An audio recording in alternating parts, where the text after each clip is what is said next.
거룩한 마음으로 삼부에 기의하면서 금강경 제9강을 시작하겠습니다.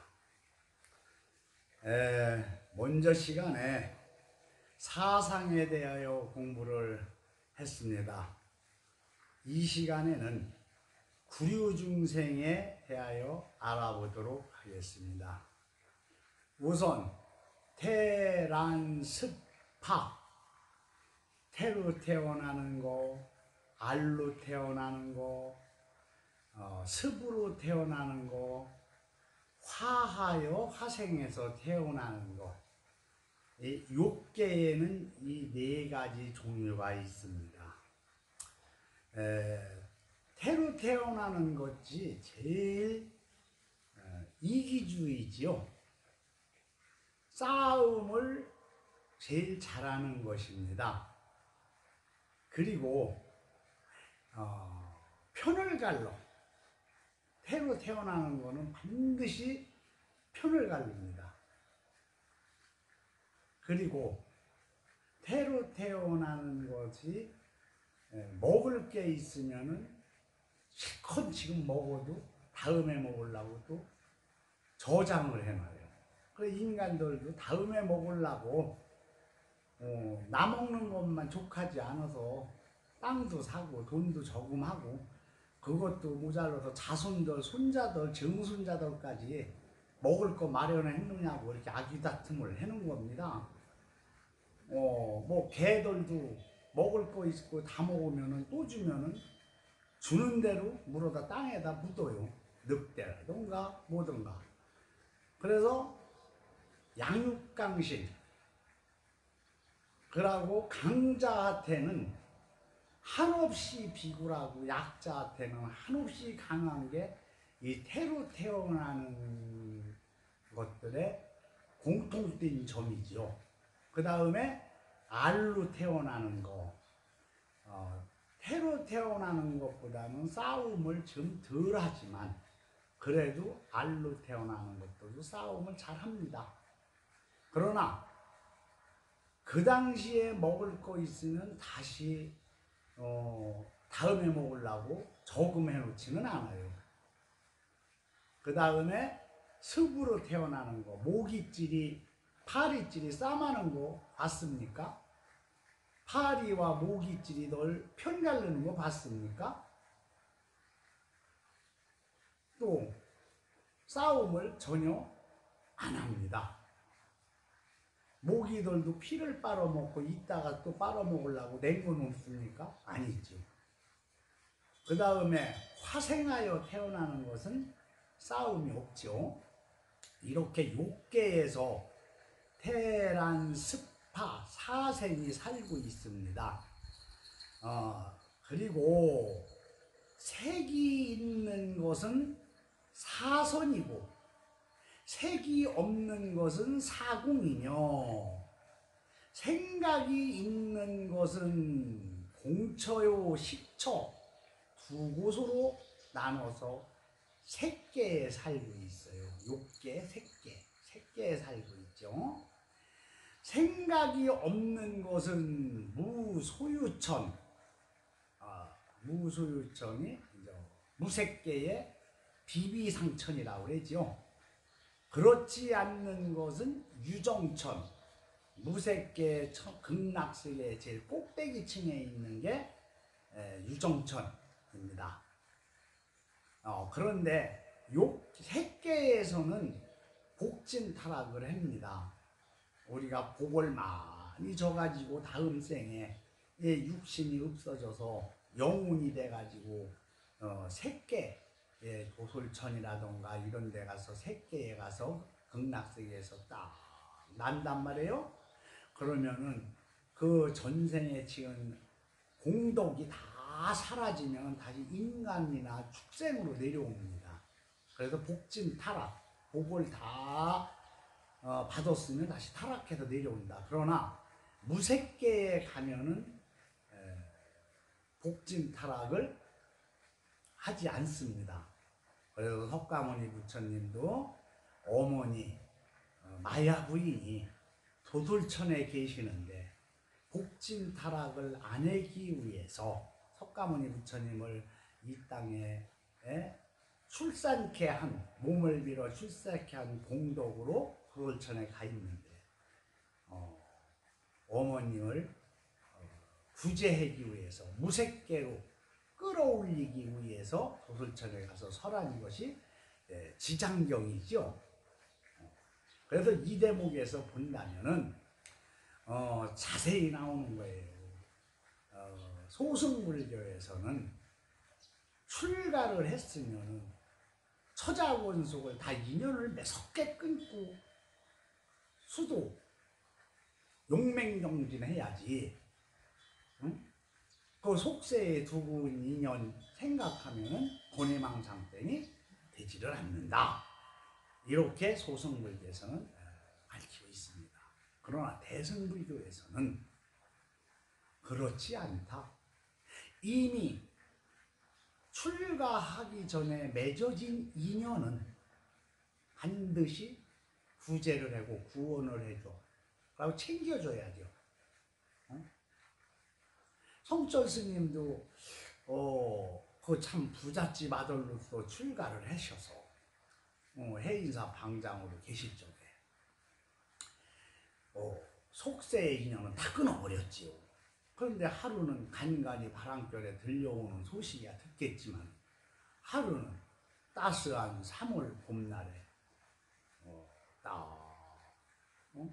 법당 안에서 이렇게 문을 열고 쳐다보니까는 법당 바깥에 경내에 참 꽃이 만발한데 어떤 젊은 신혼부부가 한복을 입고 희희낙낙하면서 꽃 속에서 사진을 찍고 하더라 이 말이에요. 그래 가만히 보니까 자기 속세에 두고 온 아들이 결혼을 해가지고 며느리 되는 애하고 같이 와서 사진을 찍는 거예요. 아, 얼마나 만감이 교차했겠습니까? 이 뜻은 부처님께서 출가를 하실 때 야쇼다라가, 사랑하는 야쇼다라 부인이 라울라를 탄생해서 젖을 먹일 때, 그걸 쳐다보면서 창문을 넘어서 출가를 하려고 할 때 얼마나 만감이 교차했겠습니까? 그래서 석가모니 부처님도 돌가루로다가 편지를 써서 놓고 갔습니다. 사랑하는 야쇼다라요, 내가 그대 곁을 떠나려 하면 그대의 사랑이 모자라서가 아닙니다. 그대가 나에게 보여준 지고지순한 사랑이야 겐지스강 모래알보다 더 많고 깊소. 내가 그대를 떠나려 하면 전생 선제 동자로 있을 때 내가 연등 부처님한테 꽃을, 그대한테 7승의 꽃을 사가지고 내가 공양을 올렸을 때 약속하지 않았소 하면서 그 장문에 아주 만감이 교차하는 편지를 써서 놓고 갔던 것처럼 성철 스님도 또한 왜 만감이 교차하지 않겠습니까? 그러나 출가한 자가 속세의 인연을 끊지 못하고 연연하면 아니 되느니라 하는 걸 몸에 배서 모른 척 했어요. 나중에 성철 스님께서 굉장히 후회를 하셨습니다. 자기가 인연 맺은 것은 반드시 챙겨라, 구원해줘라. 석가모니 부처님도 마야 부인 엄마를 속과 인연이지만은 어머니를 무색계로 끌어올리기 위해서 도솔천에 가서 저 지장경을 설하지 않았습니까? 이 대목이 여기서 중요한 거예요. 이렇게 나누어서 3개, 색계, 육계, 무색계에 살고 있는 것이 통틀어 구류중생이라 합니다. 무착보살이 말하기를 중생을 제도한다고는 했지만 가히 제도할 수 없는 것을 그럼 어떻게 제도한단 말인가 하고 의심을 품었습니다. 알로 난 것과 습으로 난 것, 생각이 있는 것, 생각이 있지도 없지도 않은 것을 제도하기는 참으로 곤란하지 않을까? 알아듣는 것들은 참 제도하기가 쉬운데 알아듣지 못하고 생각도 없는 것들을 어떻게 제도한단 말인가? 참 의심이 있을 만하지요. 하였는데 여기에는 반드시 세 가지 연이 있습니다. 연이라는 것은 결과, 인과 연이 맺어서 인연이 되는 거예요. 인과 연은 합성어입니다, 원래. 그래서 첫째로 해탈하기 어려운 곳에서 태어난 자에게는 제도하기 좋게 때를 기다려서 제도를 합니다. 금생에 제도가 안 되는 중생은 다음 생에 제도를 하고, 다음 생에 제도가 안 되는 자는 다음 생, 그래도 안 되는 자는 후생에 제도를 하는 것이지 결코 제도하는 걸 포기해서는 안 된다 이 말이죠. 우리들도 그렇습니다. 누구를 도와주려고 하면은 한 번 도와줘, 두 번 도와줘, 손을 놓지 말아야 됩니다.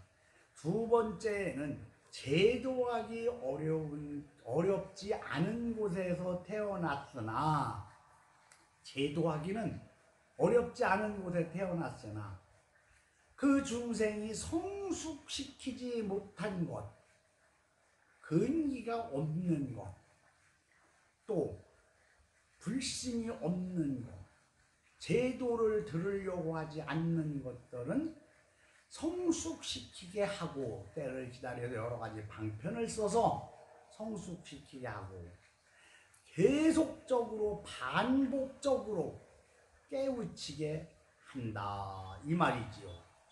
세 번째는 이미 깨달은 중생은 색계, 무색계 가 있어서 깨달은 중생은 깨달음에서 한 달음 더 나가 해탈시키고자 하는 것입니다. 우리가 누구를 제도하거나 어려울 때 손을 살며시 내밀어 잡아 끌어줄 때에는요, 참고 또 참고 해야 되지요. 그래도 안 될 때에는 다음을 미루어야지 절대로 버리거나 포기해서는 안 돼요. 우리가 자식들을 그렇지 않습니까? 너 이번 한 번만 도와줘 했지만은 또 도와주게 되고 또 도와주게 되고, 부모는 참 옷도 누가 주는 거 얻어 입을지언정 시골에서 농사 지면서 좋은 거는 다 팔아서 그 돈으로다가 또 도와주고, 그래도 또 실패하면 또 안 되면은 마지막이다 하면서도 또 농협에 가서 대출 받아서 또 도와주고, 이렇게 해놓은 건데 자식한테만 그러지 말고 내 주위 형제 친구들한테도 지인들한테도 그렇게 할 줄 알아야 된다는 거를 지금 가르치는 거예요. 부처님 말씀대로만 한다면요 못 사는 게 없습니다. 부처님이 너도 부처가 되라, 너도 관세음보살, 지장보살이 되라, 요렇게 말씀하시는 뜻이 여기에 있는 겁니다.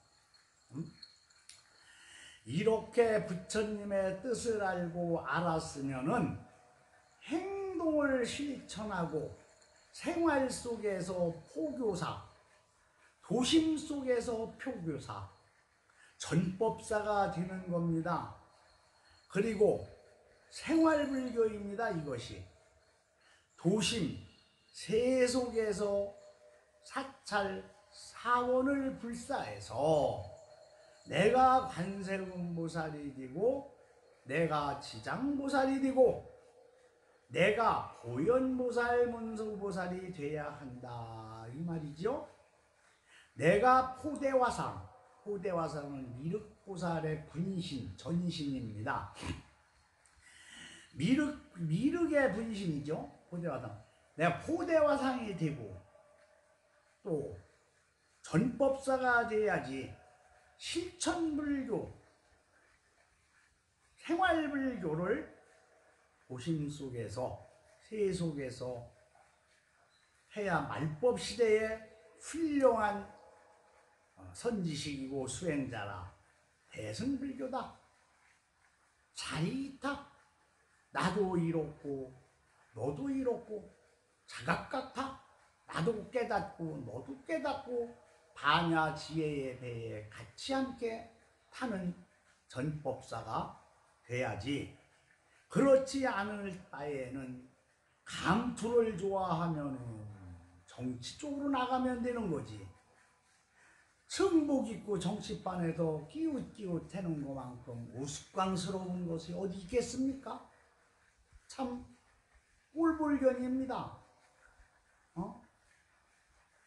정치판에 기웃게하려면 승복 벗어 던지고 환속해서 나가야죠. 맘 놓고. 그렇지 않을 바에야 돈이나 벌려고 스님하고 한다면 장사꾼이 돼야지요. 철저한 장사꾼이 돼야 돼. 부처 팔아먹고 장사꾼이 되라 이거예요. 그럼 이도저도 아니면은 이승 성문 연각승이 돼서 소승이 돼서 수도를 하려면은 깊은 산 속에 들어가 수행을 해야지. 세속 도심 속에 있을 하등의 이유는 없는 거라 이 말이죠.